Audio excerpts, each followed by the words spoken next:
warahmatullahi wabarakatuh. Perkenalkan, nama saya Muhammad Rizky Jawari. Nama saya Reja. Nama saya Regi. Nama saya Nopal Lewandana. Nama saya Motiva Premudo. Jadi kami ingin membuat video yaitu tentang tempat wisata yang ada di Indonesia. Berikut videonya. Check it out. Halo, nama saya Motiva Premudo dan pada kali ini saya akan menjelaskan sebuah wisata di Candi, yaitu Candi Prambanan. Sebagai peninggalan kebudayaan Hindu terbesar di Indonesia, Candi Prambanan memang memiliki pesona keindahan tersendiri. Sebab selain bentuk, bangunan dan tata letaknya yang menakjubkan, Candi Prambanan juga menyimpan kisah sejarah dan legenda yang sangat menarik wisatawan. Tak heran bila candi yang terletak di tepi jalan raya 17 km dari Yogyakarta menuju Solo ini menjadi objek wisata andalan bagi kedua kota tersebut. Kompleks candi yang dibangun pada abad 9 Masehi ini memiliki 3 bangunan candi utama, yaitu berarsitektur indah setinggi 47 meter. Ketika bangunan tersebut melambangkan Trimurti, yaitu ajaran tentang 3 dewa utama yang terdiri dari Candi Siwa, dewa pelebur di bagian tengah, Candi Brahma, dewa penjaga di bagian selatan, dan Candi Wisnu yang disebut dewa pencipta di bagian utara. Kemudian di depan bangunan utama ini terdapat 3 candi yang lebih kecil sebagai pelambang wahana kendaraan dari Trimurti. Ketiga candi tersebut adalah Candi Nandi Kerbau yang merupakan kendaraan Siwa, Candi Angsa kendaraannya Brahma, dan Candi Garuda kendaraannya Dewa Wisnu. Pengunjung juga dapat melihat dan mengikuti kisah cerita Ramayana yang dipahatkan secara jarum jam pada dinding pagar langkan Candi Siwa dan bersambung di Candi Brahma. Sedangkan pada pagar langkan Candi Wisnu dipatar relief cerita Krisnayana. Oke, sekian dari saya, Muhammad Premudo, dan akan dilanjutkan oleh rekan kami. Halo, David di sini. Ulang. Udah lanjut aja nanti.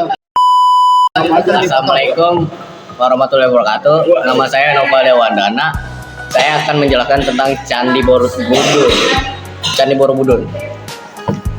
Candi Borobudur adalah sebuah candi Buddha yang terletak di Borobudur, Magelang, Jawa Tengah, Indonesia. Candi ini terletak di kurang lebih 100 km di sebelah barat daya Semarang, 86 km di sebelah barat Surakarta. Candi dengan banyak stupa ini didirikan oleh para penganut agama Buddha Mahayana sekitar tahun 800-an Masehi pada masa pemerintah Wangsa Shailendra. Borobudur ini adalah candi atau kuil Buddha terbesar di dunia, sekaligus salah satu monumen Buddha terbesar di dunia. Monumen ini terdiri atas 6 teras terbentuk bujur sangkar yang di atasnya terdapat 3 peralatan lingkar. Pada dindingnya dihiasi dengan 2.672 panel relief dan aslinya terdapat 504 arca Buddha.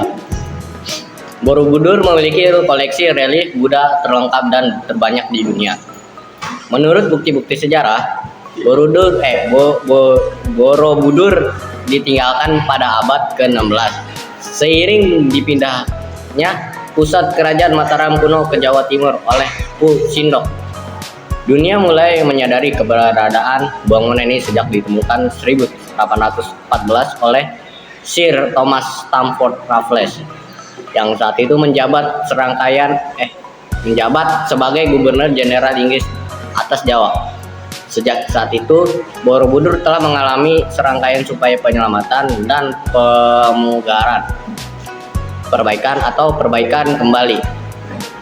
Proyek pemugaran terbesar digelar pada kurun waktu 1975 hingga 1982 atas upaya pemerintah Republik Indonesia dan UNESCO.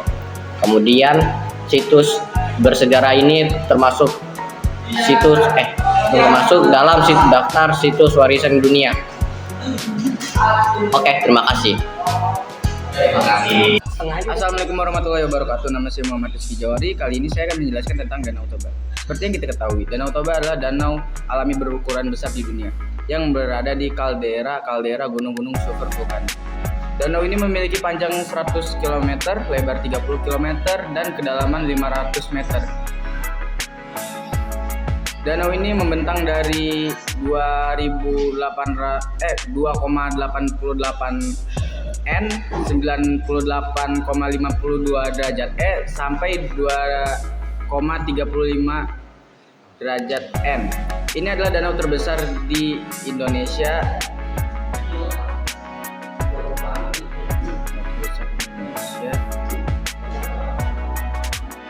Dan danau vulkanik terbesar di dunia. Danau Toba adalah lokasi letusan gunung berapi supermasif berkekuatan VAI 8 sekitar 69.000 sampai 77.000 tahun yang lalu yang memicu perubahan iklim global. Metode penanggalan terkini menetapkan bahwa 74.000 tahun yang lalu lebih akurat.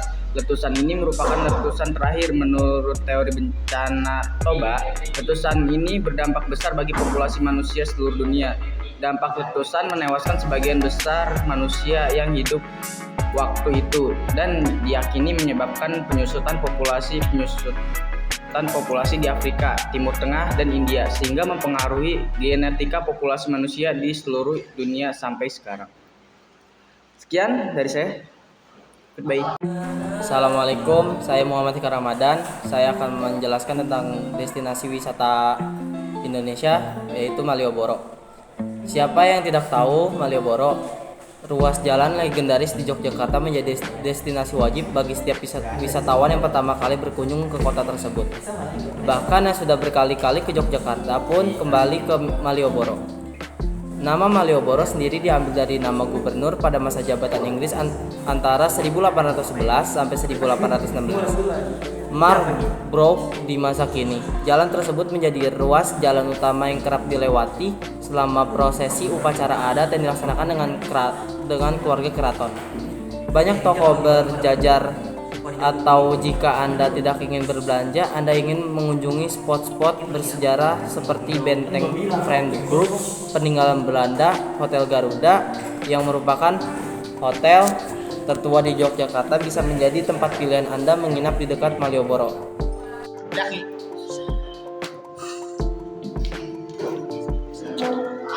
Anak anjing emang gua. Halo, nama saya Regi.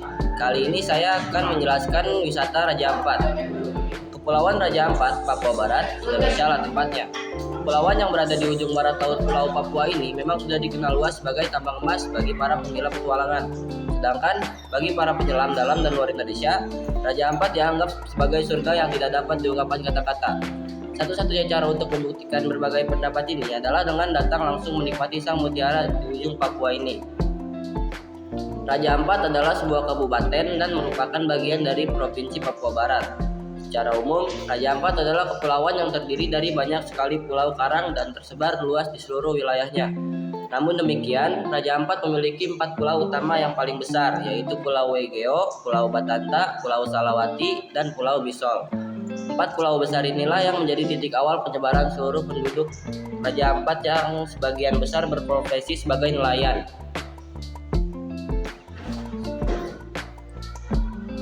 Perairan Raja Ampat memiliki sekitar 75% spesies laut seluruh dunia. Bahkan wilayah laut dan darat Raja Ampat yang memiliki luas 4,6 juta hektar ini menjadi rumah bagi 540 jenis karang, 1.511 spesies ikan, dan ribuan biota laut lainnya. Oleh karena itu, dengan berbagai keunggulan ini, tidak heran apabila Raja Ampat saat ini dianggap sebagai surga bawah laut tercantik di seluruh dunia. Tidak hanya kekayaan alam bawah laut ya, Raja Ampat juga memiliki banyak hal menarik di atas permukaan lautannya. Banyak sekali pantai-pantai yang indah tersebar di seluruh kepulauan Raja Ampat. Umumnya, pantai ini berpasir putih dan memiliki kehalusan mendekati tepung. Selain itu, pulau-pulau yang membentuk deretan tebing tinggi pun banyak terdapat di Raja Ampat.